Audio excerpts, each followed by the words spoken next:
Plant load factor में पूरे देश में पहले नंबर पर रहा डीवीसी का चंद्रपुरा थर्मल प्लांट। देश भर के थर्मल प्लांटों में प्लांट लोड फैक्टर पीएलएफ के मामले में डीवीसी का चंद्रपुरा थर्मल प्लांट पहले स्थान पर रहा है। भारत सरकार का विद्युत मंत्रालय के अधीन वैधानिक संगठन केंद्रीय विद्युत प्राधिकरण ने जो रिपोर्ट जारी की है, उसमें चंद्रपुरा प्लांट की यूनिटों ने 94.81% पीएलएफ पर चलकर बेहतर विद्युत उत्पादन किया है। केंद्रीय विद्युत प्राधिकरण की सूची में टॉप 25 थर्मल प्लांटों में डीवीसी के 4 प्लांट शामिल हैं। पहला स्थान चंद्रपुरा थर्मल प्लांट 94.81%, 7वां स्थान रघुनाथपुर 87.48%, 11वां स्थान दुर्गापुर स्टील थर्मल प्लांट 83.77%, 23वां स्थान Koderma thermal plant 76.60%। Chandrapura thermal plant के मुख्य महाप्रबंधक सह परियोजना प्रधान आर.के. अनुभवी ने बताया कि ये उपलब्धि पूरी टीम के सहयोग और मेहनत का परिणाम है। उन्होंने कहा कि 26 जनवरी को ही उन्होंने भविष्यवाणी की थी कि प्लांट टॉप पर रहेगा और आज वो सच साबित हुआ। चंद्रपुरा थर्मल प्लांट में 2 यूनिटें हैं, कुल क्षमता 500 मेगावाट और ये प्लांट पहले भी कई बार पीएलएफ के मामले में टॉप पर रहा है। चाईबासा में आईईडी ब्लास्ट, कोबरा बटालियन का जवान घायल, एयरलिफ्ट कर भेजा जा रहा रांची। झारखंड के पश्चिमी सिंहभूम जिले के छोटा नागरा थाना के सारंडा जंगल से सर्च ऑपरेशन के दौरान आईईडी ब्लास्ट की खबर सामने आई है। यहां नक्सलियों के खिलाफ चल रहे सर्च ऑपरेशन के दौरान आईईडी विस्फोट हो गया। इस घटना में सीआरपीएफ कोबरा 205 बटालियन का एक जवान घायल हो गया। घायल जवान को तत्काल एयरलिफ्ट कर इलाज के लिए रांची भेजा गया है। उन्हें रांची के राज अस्पताल में भर्ती कराया जाएगा। मिली जानकारी के अनुसार सारंडा क्षेत्र में सुरक्षा बलों द्वारा नक्सलियों के खिलाफ लगातार अभियान चलाया जा रहा है। इसी क्रम में सुरक्षा बलों की टीम जंगल में सर्च ऑपरेशन कर रही थी। जैसे ही जवान आगे बढ़े, पहले से बिछाकर रखे गए आईईडी में अचानक विस्फोट हो गया, जिसकी चपेट में एक जवान आ गया। घटना के बाद मौके पर अफरा तफरी मच गई। अन्य जवानों ने तत्काल घायल साथी को सुरक्षित स्थान पर पहुंचाया और प्राथमिक उपचार दिया। इसके बाद बेहतर इलाज के लिए हेलीकॉप्टर से रांची रवाना किया गया। इस घटना की पुष्टि पश्चिमी सिंहभूम के पुलिस अधीक्षक अमित रेणु ने की है। उन्होंने बताया कि नक्सलियों द्वारा इस प्रकार के कायराना हमले पहले भी किए जाते रहे हैं, जिनमें कई निर्दोष ग्रामीणों की जान जा चुकी है। उन्होंने कहा कि सुरक्षा बलों द्वारा नक्सलियों के खिलाफ लगातार अभियान चलाया जा रहा है और भविष्य में भी ये अभियान और तेज किया जाएगा। उन्होंने कहा कि घटना के बाद सुरक्षा बलों ने इलाके में सर्च ऑपरेशन और तेज कर दिया है। पूरे क्षेत्र में सतर्कता बढ़ा दी गई है और नक्सलियों की तलाश में अभियान जारी है। अधिकारियों ने कहा कि किसी भी स्थिति में नक्सलियों को बख्शा नहीं जाएगा और क्षेत्र में शांति और सुरक्षा बहाल करने के लिए हर संभव कदम उठाए जा रहे हैं। हजारीबाग में पुस्तक मेले का समापन, अब गिरिडीह में 9 से 12 अप्रैल तक लगेगा मेला। झारखंड के हजारीबाग में 4 दिवसीय पुस्तक मेले का समापन रविवार यानी 5 अप्रैल की देर शाम को किया गया। अब ये 4 दिवसीय पुस्तक मेला गिरिडीह जिले में 9 से 12 अप्रैल तक झंडा मैदान स्थित विवाह भवन में लगेगा। इसके बाद झारखंड के बाकी 7 जिले क्रमशः बोकारो, धनबाद, पलामू, जमशेदपुर, चाईबासा, गुमला एवं गोडा में पुस्तक मेले का आयोजन समय इंडिया ट्रस्ट, नई दिल्ली एवं पुस्तक मेला समिति रांची के संयुक्त तत्वावधान में किया जाएगा।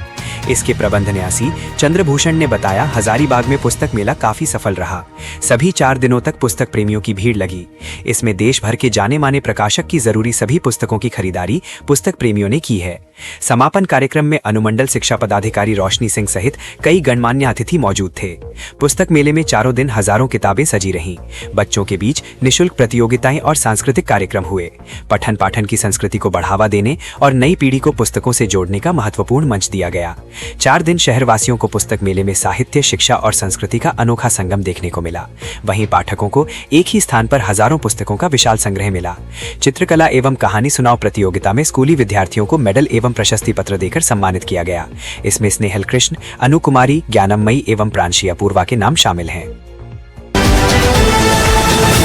पलामू में सड़क दुर्घटना, 2 सीओ गंभीर रूप से घायल। सीओ की गाड़ी में सामने से ट्रेलर ने मारी टक्कर। डीसी की बैठक में जाते वक्त हुआ हादसा।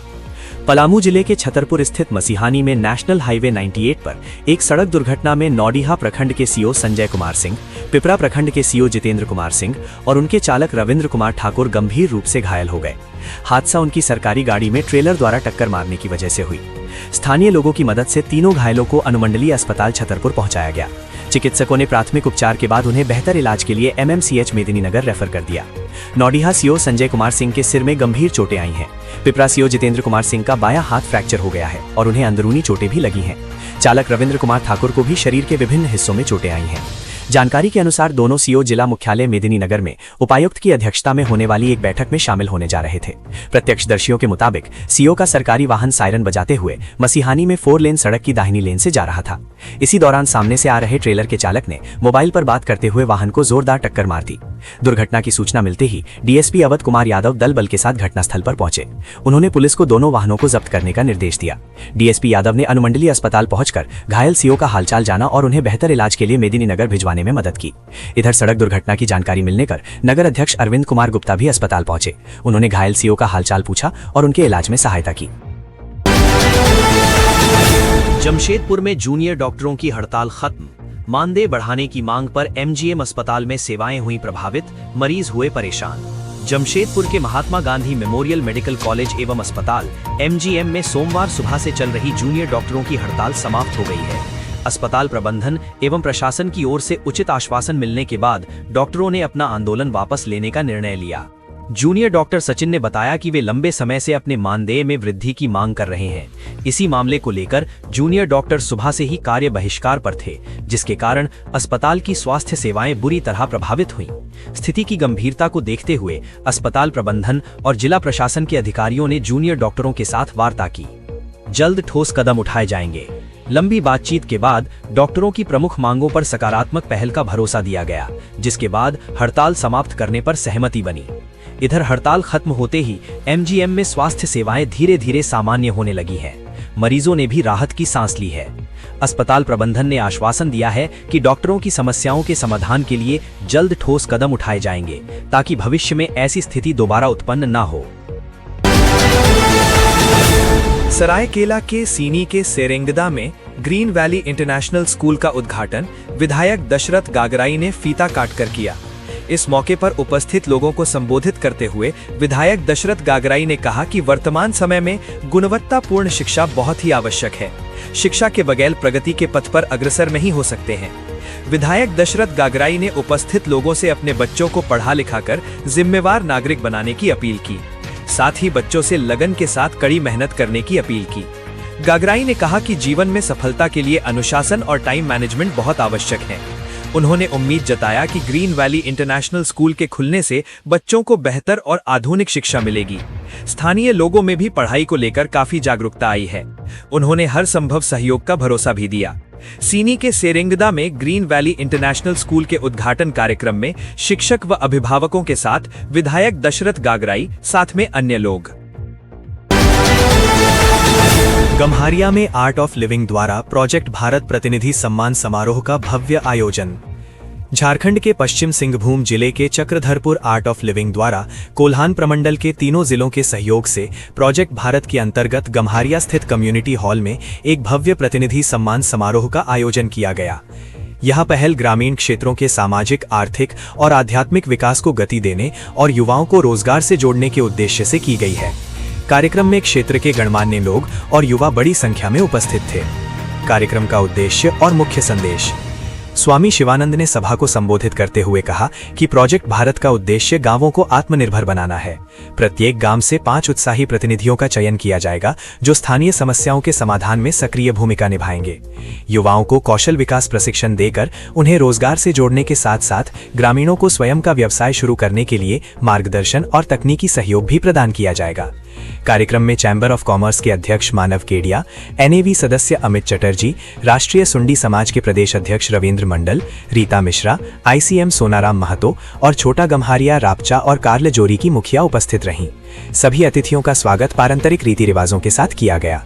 सुंडी समाज के प्रदेश अध्यक्ष रविंद्र मंडल ने कहा कि युवाओं की शिक्षा, स्वास्थ्य, रोजगार और नैतिक मूल्यों के सशक्तिकरण पर विशेष ध्यान दिया जाएगा। मानव केडिया सहित अन्य वक्ताओं ने बताया कि यह पहल केवल आर्थिक नहीं बल्कि नैतिक और स्वास्थ्य के स्तर पर भी गांवों को मजबूत करेगी। रातू में मुंहबोले भाई ने बच्ची की कर दी हत्या। परिवार ने गयाजी में करा दिया अंतिम संस्कार। रांची के रातू में 13 वर्षीय बच्ची की मुंहबोले भाई द्वारा हत्या का सनसनीखेज मामला सामने आया। आरोपी ने शव को गयाजी ले जाकर गुप्त अंतिम संस्कार किया। पुलिस ने पिता पुत्र को गिरफ्तार किया है, जबकि एक आरोपी फरार है। घटना से इलाके में आक्रोश और डर का माहौल बना हुआ है। पतरातू के पीटीपीएस में आवास खाली कराने पर बढ़ा तनाव, कॉलोनीवासी विरोध में डटे। झारखंड के रामगढ़ स्थित पतरातू प्रखंड के हेसला पंचायत स्थित पीटीपीएस की अधिग्रहित जमीन पर बने आवासीय परिसर को खाली कराने की सूचना के बाद सोमवार को क्षेत्र में तनावपूर्ण स्थिति बन गई। प्रशासन द्वारा 6 तारीख को कार्रवाई किए जाने की खबर फैलते ही कॉलोनी के लोग बड़ी संख्या में सड़कों, गलियों और चौक चौराहों पर उतर आए और विरोध प्रदर्शन शुरू कर दिया। कॉलोनी के निवासी अपने अपने घरों से निकलकर मुख्य स्थल पटेल चौक पर एकत्रित हो गए।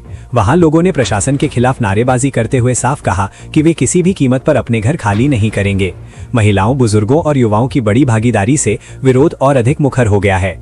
जानकारी के अनुसार पीटीपीएस पावर प्लांट बंद होने के बाद इस जमीन को सरकार ने जियाडा, झारखंड औद्योगिक क्षेत्र विकास प्राधिकरण को सौंप दिया था। इसके बाद जियाडा द्वारा इस भूमि को विभिन्न निजी कंपनियों को उद्योग स्थापना के लिए आवंटित कर दिया गया। इसी प्रक्रिया के तहत प्रशासन द्वारा पहले भी कई बार आवास खाली कराने की कोशिश की जा चुकी है। कॉलोनी वासियों का कहना है कि उन्होंने न्यायालय का दरवाजा खटखटाया है और फिलहाल अदालत की ओर से कार्रवाई पर रोक लगा दी गई है। इसी आधार पर वे अपने घर खाली करने को तैयार नहीं हैं। हालांकि अंचल अधिकारी का कहना है कि प्रशासन को अब तक किसी प्रकार का स्थगन आदेश प्राप्त नहीं हुआ है, इसलिए नियमानुसार कार्रवाई की जाएगी। झारखंड के रामगढ़ में सुबह सुबह एनकाउंटर, मुठभेड़ में राहुल दुबे गैंग का सनी सिंह घायल, 2 देसी पिस्तौल, मोबाइल और बैग बरामद। रामगढ़ जिले के भुरकुंडा क्षेत्र में सोमवार की सुबह सुबह पुलिस और राहुल दुबे गैंग के बीच मुठभेड़ हो गई। घटना दुमुहाना मंदिर के पास की है, जहां संदिग्ध गतिविधि की सूचना पर पहुंची पुलिस टीम पर अपराधियों ने फायरिंग कर दी। अचानक हुई इस गोलीबारी से इलाके में अफरा तफरी मच गई। बताया जा रहा है कि जैसे ही पुलिस की गाड़ी मौके पर पहुंची, वहां मौजूद अपराधी ने सीधे पुलिस को निशाना बनाकर गोली चला दी। इस हमले में पतरातू थाना प्रभारी की गाड़ी के शीशे और बम्पर में गोली लगी। हालांकि वे बाल बाल बच गए। जानकारी के अनुसार एसपी अजय कुमार के निर्देश पर राहुल दुबे गिरोह के खिलाफ कार्रवाई के लिए एसआईटी टीम का गठन किया गया था। टीम लगातार भुरकुंडा और पतरातू इलाके में छापेमारी कर रही थी। इसी दौरान गुप्त सूचना मिली थी कि गिरोह का सक्रिय सदस्य सनी सिंह क्षेत्र में घूम रहा है, अपने साथियों के साथ मिलकर किसी बड़ी घटना को अंजाम दे सकता है। सूचना के आधार पर पुलिस ने दुमुहाना मंदिर के पास सर्च ऑपरेशन शुरू किया। छापेमारी के दौरान संदिग्ध युवक ने पुलिस को देखते ही फायरिंग शुरू कर दी। इसके बाद पुलिस ने भी जवाबी कार्रवाई की, जिसमें आरोपी सनी सिंह के दाहिने पैर में गोली लगी। गोली लगते ही वो घायल होकर गिर पड़ा। पूछताछ में उसने अपनी पहचान सनी सिंह ग्राम रेलीगढ़ा निवासी के रूप में बताई। पुलिस ने मौके पर ही प्राथमिक उपचार कर उसे तत्काल सीसीएल अस्पताल भुरकुंडा भेज दिया, जहां उसका इलाज चल रहा है। मुठभेड़ के बाद पुलिस ने घटनास्थल से 2 देसी पिस्तौल, 1 मोबाइल फोन और 1 लेदर बैग बरामद किया है। पुलिस पूरे मामले की गहन जांच में जुट गई है। गैंग के अन्य सदस्यों की तलाश में छापेमारी जारी है। अधिकारियों का कहना है कि राहुल दुबे गिरोह पर शिकंजा कसने के लिए आगे भी सख्त कार्रवाई की जाएगी, ताकि क्षेत्र में कानून व्यवस्था बनाए रखी जा सके। धनबाद में कोयला चोरों की दबंगई, स्पेशल ब्रांच एएसआई और पत्नी को दौड़ा दौड़ा कर पीटा, रास्ता देने को लेकर बढ़ा विवाद। धनबाद के केंदुआडी थाना क्षेत्र में कोयला चोरों की दबंगई का मामला सामने आया। झरिया केंदुआ मार्ग स्थित कुमार मंगलम स्टेडियम के समीप स्पेशल ब्रांच के सहायक अवर निरीक्षक अनुज कुमार और उनकी पत्नी काजल देवी के साथ मारपीट की गई। दोनों स्कूटी से झरिया जा रहे थे, तभी रास्ते में कोयला चोरी कर रहे लोगों ने रास्ता जाम कर रखा था। उन्होंने रास्ता देने की बात कही। इसी क्रम में विवाद बढ़ गया, मामला मारपीट तक जा पहुंचा। इसी बीच जब मदद करने को लोग पहुंचे तो कोयला चोर भाग निकले। पहले गाली दी, फिर लाठी रॉड से मारा। घटना के संबंध में एएसआई की पत्नी काजल देवी ने बताया कि स्टेडियम के पास असामाजिक तत्व हाईवा को सड़क पर रोककर जबरन कोयला उतार रहे थे। उनके पति ने स्कूटी को किनारे से निकालने की बात कही, जिस पर आरोपी गाली गलौज करने लगे। विरोध करने पर सभी ने मिलकर लाठी रॉड से हमला कर दिया। हमलावरों ने दोनों को जमीन पर गिराकर बेरहमी से पीटा, जिससे वे गंभीर रूप से घायल हो गए। घटना की सूचना मिलते ही केंदुआडी पुलिस और सीआईएसएफ के जवान मौके पर पहुंचे। घायल एएसआई और उनकी पत्नी को तत्काल अस्पताल पहुंचाया गया। बाद में स्पेशल ब्रांच के डीएसपी भी घटनास्थल पर पहुंचे और मामले की जानकारी ली। बताया गया कि एएसआई अनुज कुमार की पीठ और उनकी पत्नी के शरीर पर कई जगह गंभीर चोटें आई हैं। फिलहाल दोनों का इलाज चल रहा है। घटनास्थल पर सैकड़ों टन कोयला, आरोपी फरार। घटना के बाद सभी आरोपी मौके से फरार हो गए। केंदुआडी थाना प्रभारी प्रमोद पांडे ने बताया कि मामले की सूचना मिल चुकी है, हालांकि अभी तक लिखित शिकायत नहीं मिली है। उन्होंने कहा कि हमलावरों की पहचान कर सख्त कार्रवाई की जाएगी। गौरतलब है कि बीसीसीएल की खदानों से निकलने वाला कोयला हाईवा के माध्यम से बीएनआर रेलवे साइडिंग भेजा जाता है, लेकिन रास्ते में कोयला चोर जबरन वाहन रोककर कोयला उतार लेते हैं। घटनास्थल पर सैकड़ों टन कोयला पड़े होने से इस अवैध गतिविधि की गंभीरता साफ नजर आती है। जमशेदपुर में रेल अव्यवस्था के खिलाफ कांग्रेस का प्रदर्शन, रेलवे प्रशासन के खिलाफ जमकर की नारेबाजी, ट्रेनों के लेट चलने के मामले को उठाया। जमशेदपुर में जिला कांग्रेस सहकारिता विभाग ने रेलवे की अव्यवस्था के खिलाफ प्रदर्शन किया। सोमवार को साक्षी स्थित JNSE गोल चक्कर के पास 1 दिवसीय धरना आयोजित किया गया, जिसका नेतृत्व विभाग के अध्यक्ष चिन्ना राव ने किया। ये प्रदर्शन ट्रेनों के लगातार लेट होने और परिचालन में अव्यवस्था के विरोध में था। धरना में शामिल कांग्रेस कार्यकर्ताओं और स्थानीय लोगों ने रेलवे प्रशासन के खिलाफ जमकर नारेबाजी की। इस दौरान कांग्रेस नेता विजय यादव ने बताया कि चांडिल से जमशेदपुर जैसी कम दूरी तय करने में पैसेंजर ट्रेन को लगभग 4 घंटे का समय लग रहा है, जबकि ये दूरी सामान्य स्थिति में आधे घंटे में पूरी हो सकती है। उन्होंने आरोप लगाया कि कई अन्य ट्रेनें भी अपने निर्धारित समय पर नहीं चलती, जिससे यात्रियों को भारी परेशानियों का सामना करना पड़ रहा है। प्रदर्शनकारियों का कहना था कि रेलवे की लापरवाही के कारण आम लोगों का दैनिक जीवन प्रभावित हो रहा है। खासकर नौकरी पेशा और छात्रों को काफी दिक्कतें झेलनी पड़ रही हैं। प्रदर्शनकारियों ने मांग की कि ट्रेनों का समय सुधारने, परिचालन व्यवस्था को दुरुस्त करने और यात्रियों को बेहतर सुविधाएं प्रदान करने के लिए तत्काल ठोस कदम उठाए जाएं। कांग्रेस नेताओं ने चेतावनी दी कि यदि उनकी मांगों पर जल्द कार्रवाई नहीं की गई तो आने वाले दिनों में आंदोलन को और तेज किया जाएगा।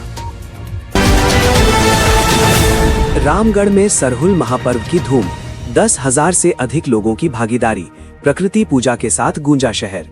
रामगढ़ में सरहुल महापर्व पारंपरिक श्रद्धा और हर्षोल्लास के साथ मनाया गया। इस मौके पर 10,000 से अधिक प्रकृति प्रेमियों और आदिवासी समाज के लोगों की भागीदारी ने पूरे शहर को उत्सवमय बना दिया। कार्यक्रम की शुरुआत जिला मैदान से भव्य शोभा यात्रा के साथ हुई, जिसमें पारंपरिक वेशभूषा में सजे महिला पुरुष, बच्चे और बच्चियां ढोल नगाड़ों की थाप पर नृत्य गान करते नजर आए। शोभा यात्रा चट्टी बाजार, गोलपार, थाना चौक होते हुए सुभाष चौक पहुंची, जहां ये एक विशाल सभा में तब्दील हो गई। सरहुल पर्व के मुख्य अनुष्ठान में पाहन द्वारा साल वृक्ष की पूजा की गई। सखुआ साल के फूलों के साथ की गई ये पूजा प्रकृति के प्रति आस्था और समर्पण का प्रतीक है। इस अवसर पर सुख समृद्धि और खुशहाली की कामना की गई।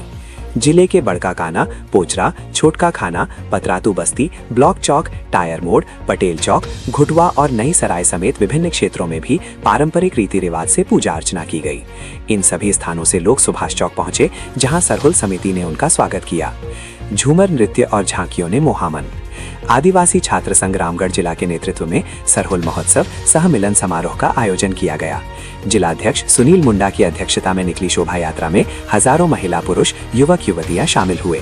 शहर की मुख्य सड़कों पर पारंपरिक गीत संगीत और झूमर नृत्य की मनमोहक प्रस्तुति ने सभी का ध्यान आकर्षित किया। पतरातू बस्ती की झांकी में मां सरना और प्रकृति संरक्षण का संदेश प्रमुखता से दिखाया गया।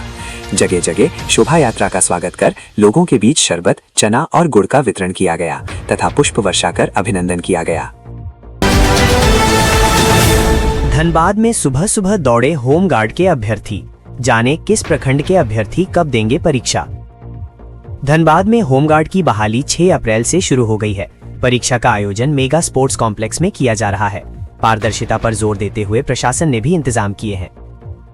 झारखंड के धनबाद जिले के होमगार्ड के 1478 पदों पर बहाली प्रक्रिया सोमवार से शुरू हो गई है।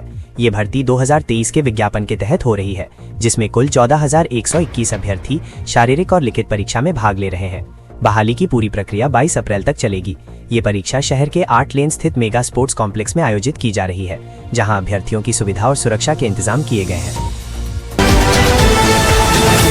धनबाद पहुंचे शहीद चंद्रशेखर आजाद के पोते, युवाओं को दिया राष्ट्रभक्ति का संदेश।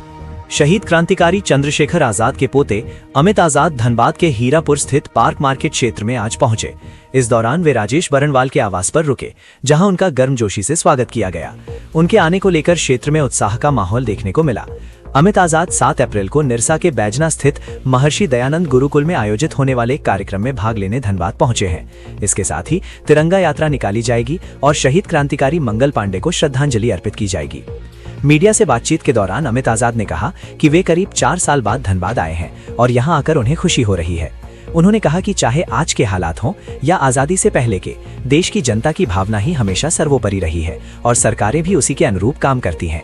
उन्होंने ये भी कहा कि आज भी देश के बलिदानी क्रांतिकारियों को जनता ने अपने दिल में जिंदा रखा है। अमित आजाद ने अपनी यात्रा का जिक्र करते हुए बताया कि हाल ही में उन्होंने देश भर में 1,60,000 किलोमीटर की यात्रा पूरी की है। इस दौरान वे महाराष्ट्र से लेकर पश्चिम बंगाल तक घूमे और बच्चों को देश के महान क्रांतिकारियों के बारे में जागरूक किया।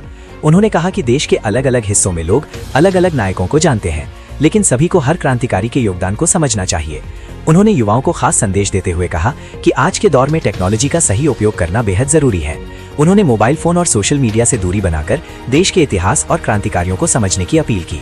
उन्होंने बताया कि देश को आजादी दिलाने में करीब 7,23,000 क्रांतिकारियों ने अपना बलिदान दिया, जिसे कभी भुलाया नहीं जा सकता।